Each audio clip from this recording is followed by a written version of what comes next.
Okay, so welcome to Get It Study Group week 5, week 6, I don't remember, but this week it's gonna be the first week of materials after midterm 1. So I hope everyone did great on the midterms and now we're ready for new materials.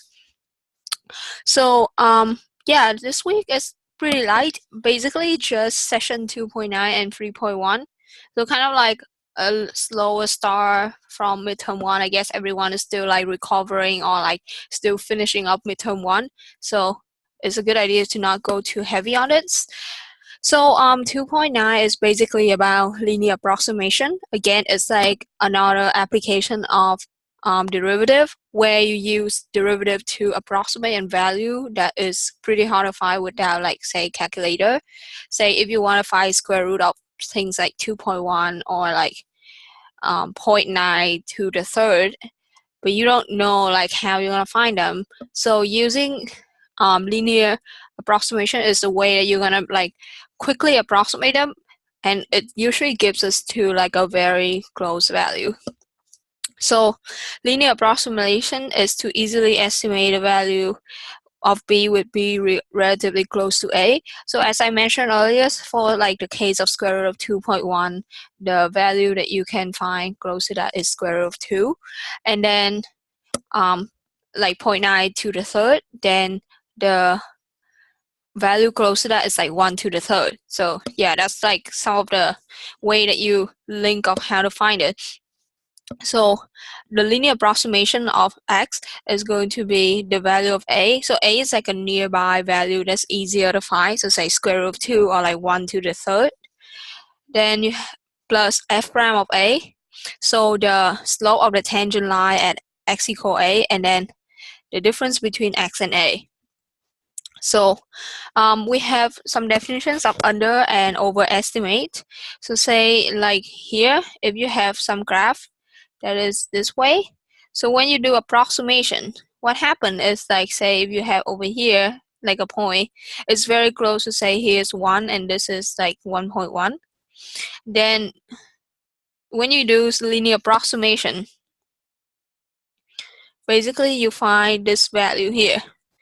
But your actual value is below that, smaller than that value. So that's where we say it's overestimate.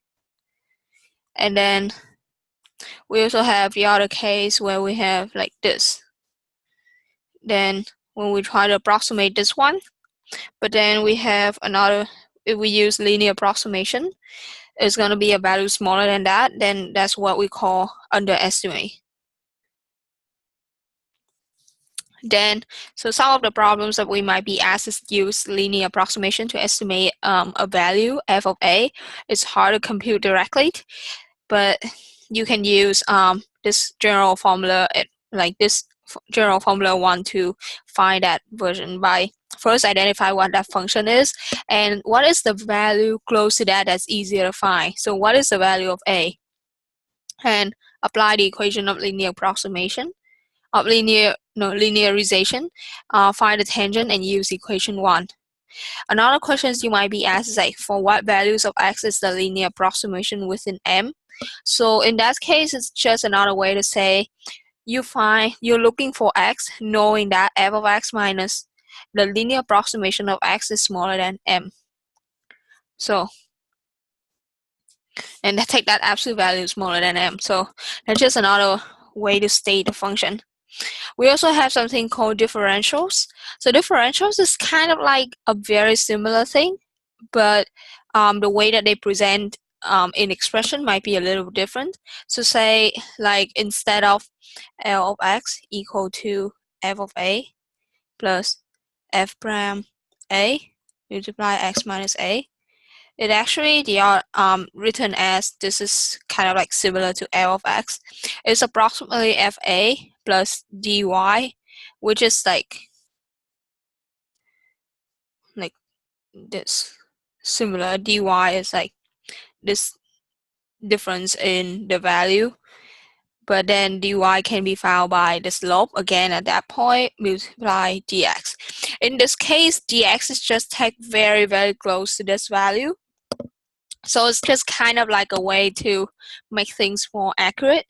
So again, some of the problems that we might be asked is estimate, say like FA using differentials, or find the general equation of the approximation, which is a similar thing to what we have here.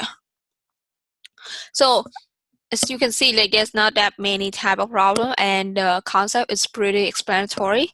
So we're just gonna go ahead and have like one of the example in here, because I feel like the lecture notes is very, very clear on this session. So when blood flows along a blood vessels, okay, excuse me. When blood flows along a blood vessels, the flux F, which is like the volume of blood per unit time that flows past a given point, is proportional to the force power of the radius r of the blood vessels. So the expression is giving us F is r kr to the fourth. Show that the relative change in F is about 4 times the relative change in r. So the reason I put this questions here is that it's a little bit different from what we've been given so far, and it's like a word problem. And I notice a lot of students just like struggle with this one. So that's why I'm like putting it in here so that you guys have a chance to practice.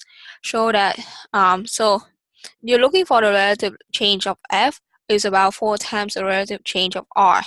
So let's see, the relative change is defined as dF over F of F, and then relative change of R is dr over R. So basically, say, prove this one. And so let's see, if we take derivative of both sides, then we're gonna have K multiplied 4 R cubed dr. Now we're looking for dr over r, df over r, so I'll just like divide this one. So df over f, this expression divided by this expression, we're gonna have 4 dr over r. So this is proven. How will a 5% increase in the radius? So a 5% increase in radius, which means dr over r is 5%. Therefore, you're gonna have df over f is going to be 20%. So pretty easy in the calculations, but you need to be able to understand like, okay, what are they looking for us to find, and be able to interpret like these physical quantities. So it's nothing really difficult, just like know what is the relative rate of change and those kind of stuff. So now we're gonna go to 3.1. So 3.1 is where we actually start to go to like the main part of exam 2 materials. So it's gonna be about like maximum and minimum value. What's the absolute maximum? What's the absolute minimum? What's the local maximum, local minimum, and how we're gonna find those things, including the concept of critical numbers. So the definition, say if you have a graph like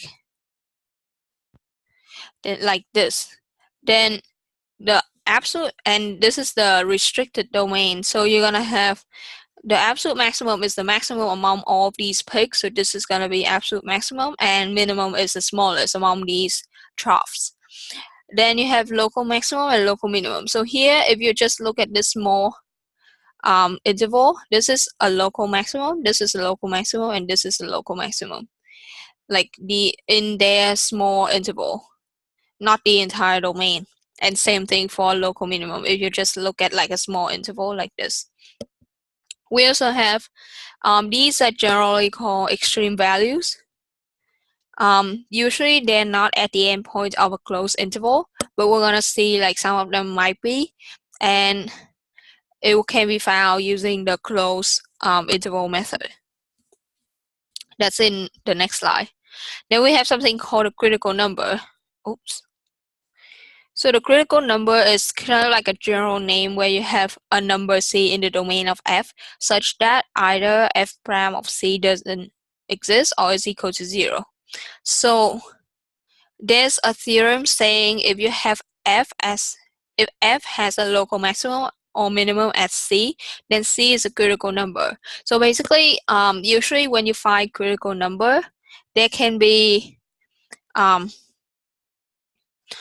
a maximum or minimum there, but the other way around is usually sometimes not right. So you can have a critical number, but then you don't necessarily have like a maximum or minimum over there.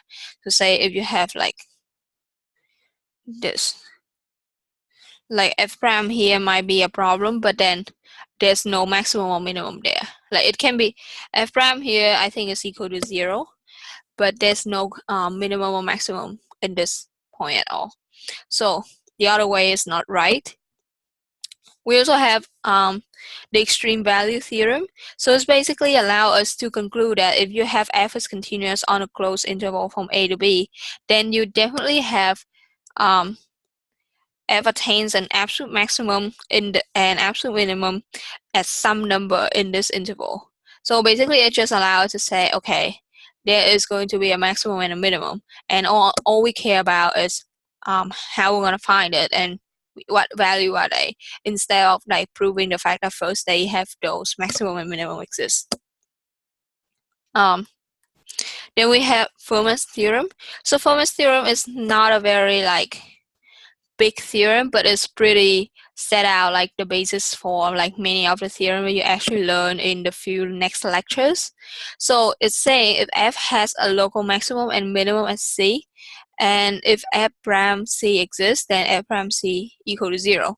And this is because when, so say it's like a intermediate step in between. So if f has a local maximum or minimum at c, then c is a critical number, which mean either f prime of c does not exist or f prime of c equal to 0. Then, and it has like a second condition, like this derivative of f as c exists, then you have f prime of c equal to 0. Now there's something that we need to be careful about in this part, is that it is not as easy as, or just basically say, don't just set f prime x equal to 0 to find extreme values. So this is, don't just set f prime of c equal to 0 to find extreme value, because sometimes you have f prime of c doesn't exist, but you still have an extreme values there. Look at it, this is the conditions that make you think about f prime of c, but it doesn't necessarily means that all the time. Then we have something called a closed interval method.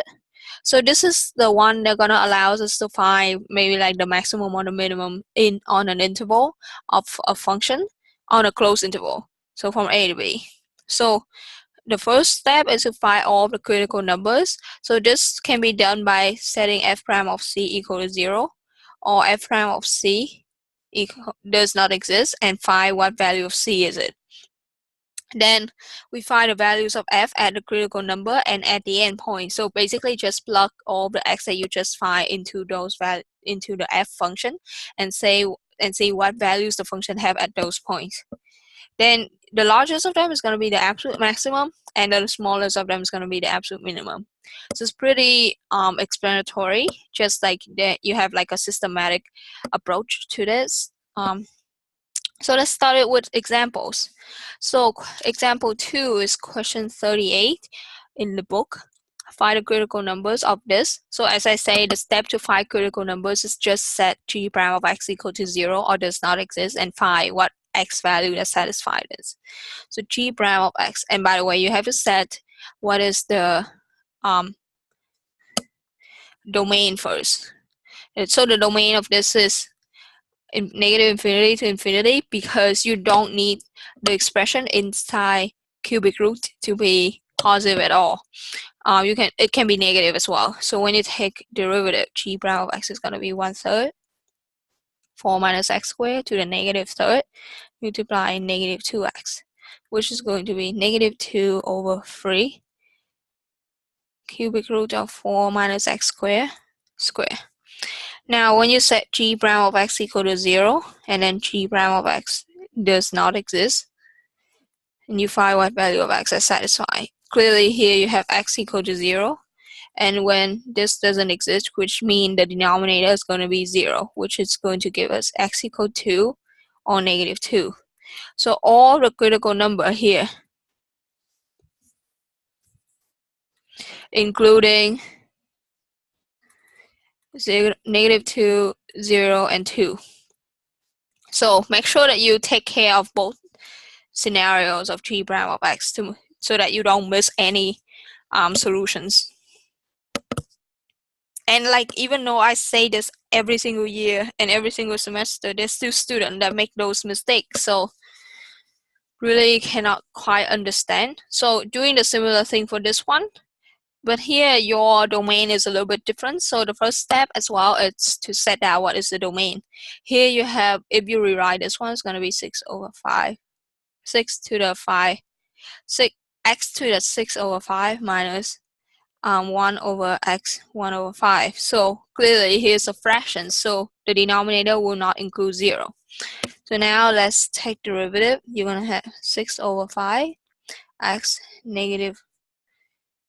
plus 1/5 minus, and minus 5 is minus, and minus 1/5 is plus 1/5 x to the -6/5.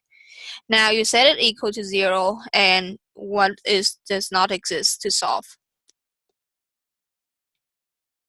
So you have, when you say this one is 0, you have 6/5 x to the square root fifth, x to the 5th root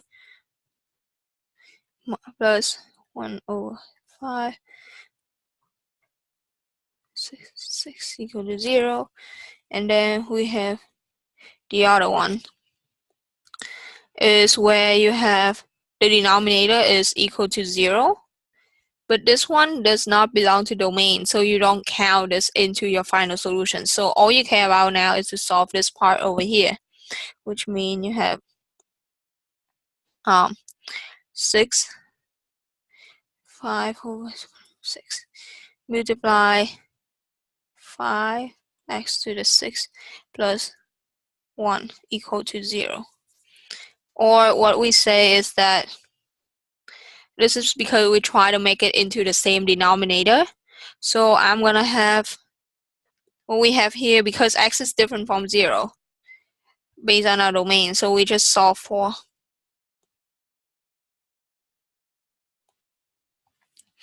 I think this one is a pretty bad example because I didn't actually do the calculations before this. But I mean, technically this is the step that you're gonna do. You just basically continue with that. But here, the important part in this example is that you don't take into account x where x equals to 0, because it doesn't belong to this domain. And this is the important point here, just like continue with the algebra. But I think I make a mistake with the calculations. So I think here it will be best if we change it to 4/5.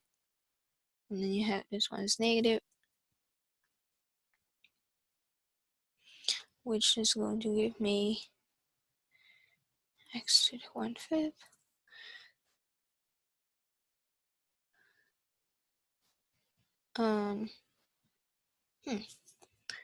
4/5 then.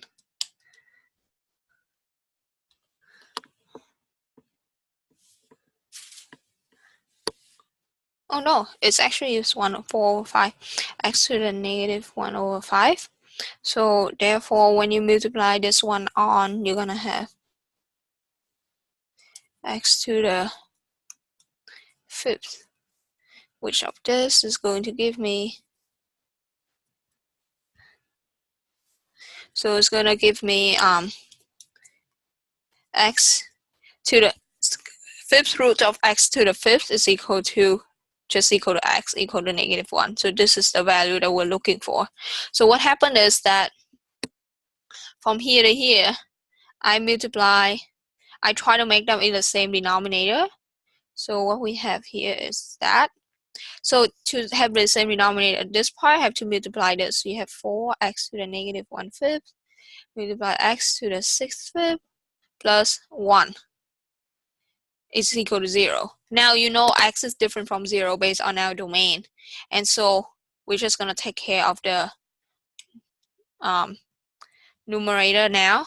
And so what we have here is, in fact, just that. And then we have is going to be 1/4, and then this one's just going to be -1/4. Yeah, just change the algebra a little bit.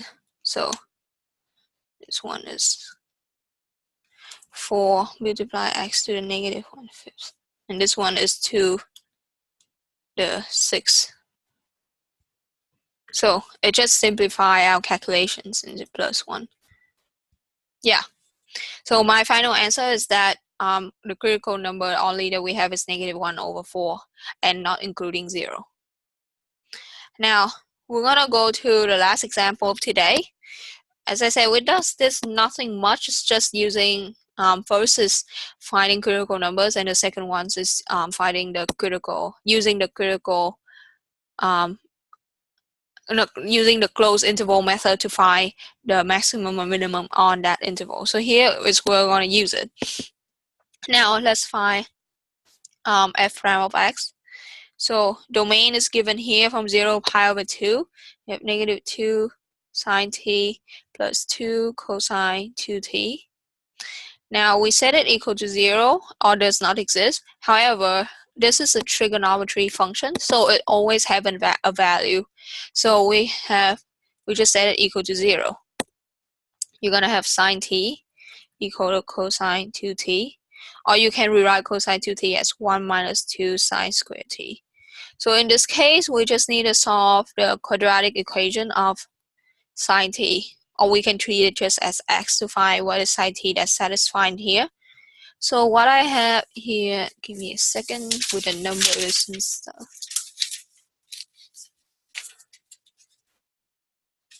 So this is where we have sine t equal to half, or sine t equal to -1. Now let's see if the value give us anything in the interval. So you have t here, when sine t equal to half, it's going to equal to pi/6. And when sine t equal to -1 is equal to -pi/2 or 3 pi/2. And none of them belong to our domain at all. So this is the only critical number that we have on this in this interval.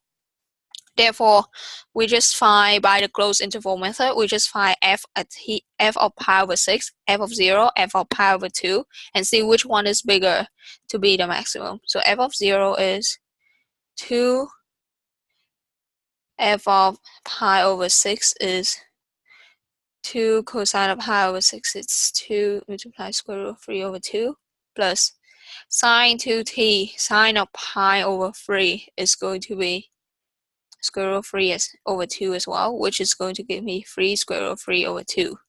Then we have f of pi/2 is going to give me cosine of pi/2 is 0. Sine of 2 multiply pi/2 is sine of pi is also 0. Therefore, we have the maximum is equal to f of pi/6, which is 3 square root of 3/2. So there's a maximum at x equal pi/6 and minimum equal to 0 at x equal pi/2. So the step is just first find all the critical number, and then just find the value at the critical number and at the end of that interval, and see which one is bigger and which one is smaller to determine the maximum and minimum. So having said that, that's all I have for today. Pretty easy and pretty light. So I hope you guys still is good, preparing good, and get a good start on midterm 2 materials. Hope everyone can leave the thing in midterm 1 behind so that we can proceed. And then you guys gonna get a chance to review it again later when we study for the finals. But that's all I have for today. So thank you for listening, and please email me if you have any questions with any other problems in the book. And I'll see you guys next week.